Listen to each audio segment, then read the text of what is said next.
Bonjour, bonsoir, et ça dépend de l'air que vous allez. Les lots tanya essayer qu'il y a une recette moya moutier, toujours ça là, cinnamon bun, et ça le la muffin.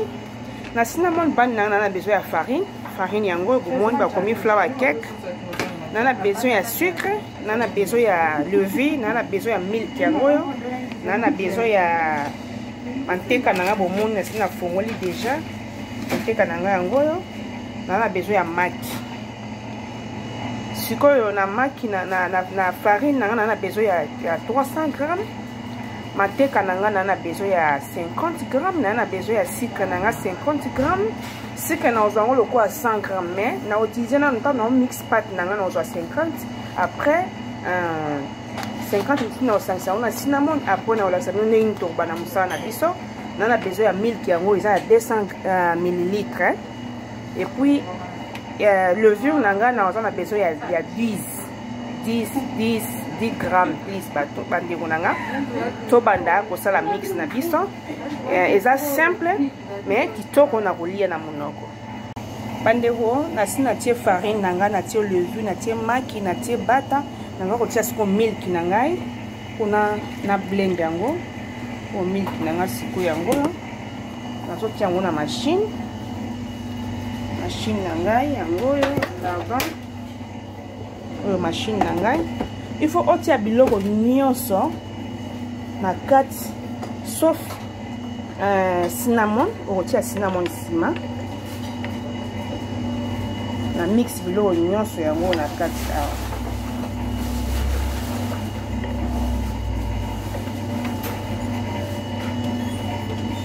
yango yango na tia machine yango na nina banda ko blend yango ati biloko nanga nyonso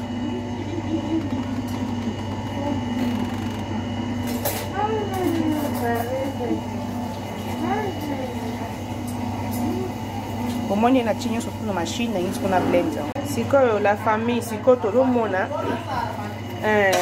pati nanga evimbi ya muffin nanga na sani evimbi yango omoni ndenge evimbi yango evimbi po il faut vimba okoko sala on peut na net sur ça na batongo ti ba 17h nde okobeka yango mais soki ke non omoni oza na tente loka biso bata mosala na osala yango boye na tia na frigo après lobi na ngunde na silisi yango siko toke na procédé ya kosala to na kata yango ba mesure ya kotia na plateau nanga po na tumbango parce que na mesurer avant na sala po boyoki na lobi yango ezali cinnamon bun. Na cinnamon bun ya sauce na sauce te na mélanger manteca na cinnamon. Manteca na on a mesuré yango 75 grammes na sucre pe 75 grammes. Na ko mélanger en place moko na laksa bino nde na osala avant to kende otia na oven na biso.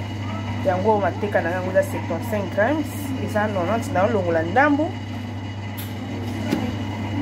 Nga mona zo filmer bandeko na ngai donc il faut na kata na sala nyonso merci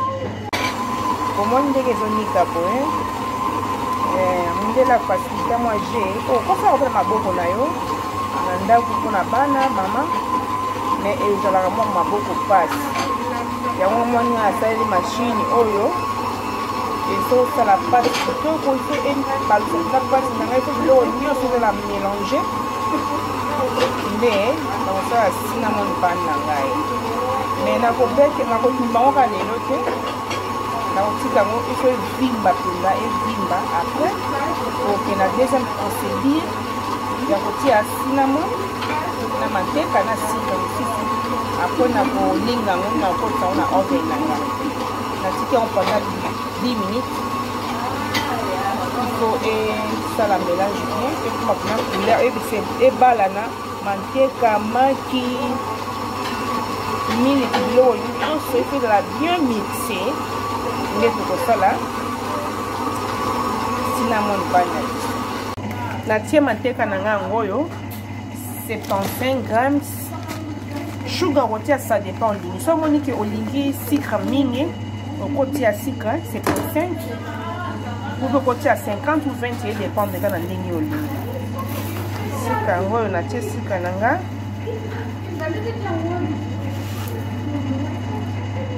75 grams ya sika kona oti ya sport cinnamon nanga na kozwa teaspoon 3 cinnamon yango oyo 3 spoon ya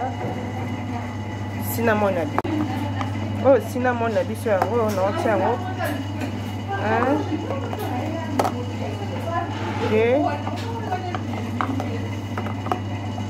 loboko moko bandeko yango oyo cinnamon ifuna tia 3 lutu na kochauffe mwa sucre na ngai na cinnamon oyo na moto na manteka echauffe mpena makasi te ezalaka mpona kopesa mwa moto mokie epermettre biso kotia yango bie na pati na biso yango oyo eza na moto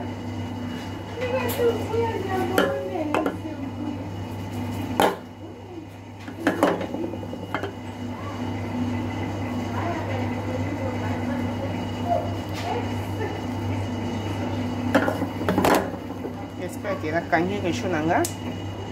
mwa moto oyo ekoti na balola yango sikoyo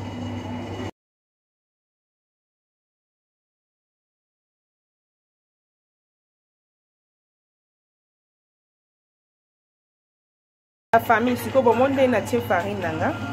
natie mwa poussière ya farine na se mpona ekangama te sikoyo nakotia yango boye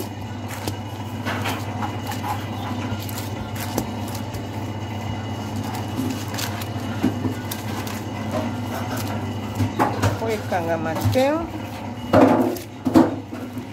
toke na formule na biso sikoyo naopakola sikoyo cinnamon na nga na mapa na pati na nga boye yango nde natiaki mateka na sucre na cinnamon napakola yango nyonso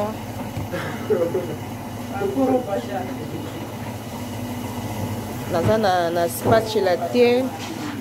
biloko ka ya ndako nazoyuzuka po nazosaka maboko na nga moko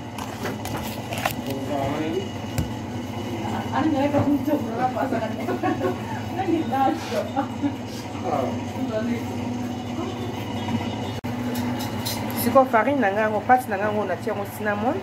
nde sikoyo na banda kolinga yango bien naolinga yango bien bandeko na ngai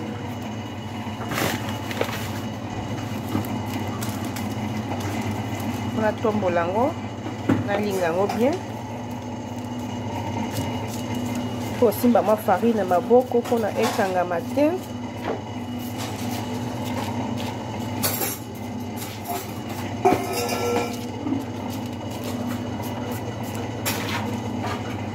la famille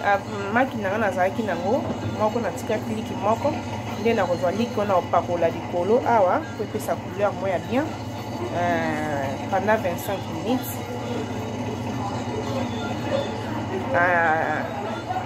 nde tokotala soki ndenge kobima tokoleka na table abonnez-vous sur Tania Ezeke TV bokozala jamais déçu toza ba recette ya bien ba masolo ya bien en tout cas bo partager ba vidéo ko sala biso bien makasi mama meka ona ndako eza simple olia na libota na bala na yo merci à la prochaine parce que bomoni déjà yango yo la division par 6 dans ngai na mobali na ngai na bala na ngai za 6 na ndako moko tole yango na otia na oven pendant 25 minutes na oven pendant 25 minutes degré à moto kotia na 125 pendant 25 minutes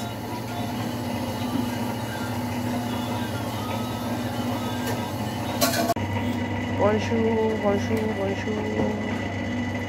cinnamon banda biso bandeko tosalaki na sina koti mpona oven yango ebeli bomoni ndenge ezali to cinnamon banda biso yango oyo ebeli eza